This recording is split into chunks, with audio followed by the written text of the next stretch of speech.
আসসালামু আলাইকুম। আমার একটা চশমা এখানে যেটা পরে রাখছি, এই চশমাটা আপনার চোখে পরীক্ষা করে লইছি।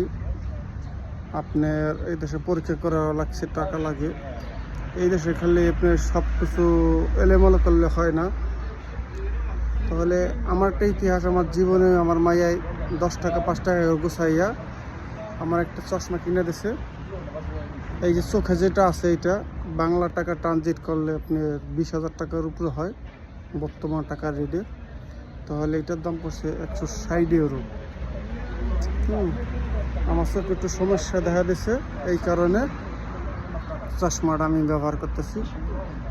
যাক, আমাদের কথা থেকে যে সব মেয়েরাই জানি এরকম বাবা ভক্ত হয় আর এরকম কিছু কিনা দেয়, তাইতেই খুশি। আর মেয়ে গজনে সব সময়ের জন্য ভালোবাসা আদর্শ দেবেন, বুঝছেন? তারা বুঝুন, দেখেন 10 টাকা 5 টাকার গোছাইয়ে 160 ইউরো দিয়ে আমার চশমাটা কিনে দিয়েছেন। জানি না আপনাদের বিদ্যে কার কী এরকম পাইছেন কি পাই জানি না। তাহলে আমার জীবন একটা ইতিহাস। প্রথম আমার মেয়ে একটা জিনিস দিছে, অনেক মূল্যবান জিনিস, যেটা চোখের জন্য আমি দেখে আমি হইনা অনেক খুশি। হ্যাঁ, অনেক খুশি। যা নাকি 10টা ছেলে না হইলে যা একটা মেয়ে তাই করে, এটা বাস্তব। তাহলে আমার মেয়ে আমার এটা করছে। যাক, তার জন্য সারা জীবনের জন্য 1000 বছরের জন্য দোয়া ভালোবাসা রইল, সারা জীবন যেন বেঁচে থাকে, এইটাই আমার দোয়া কামনা।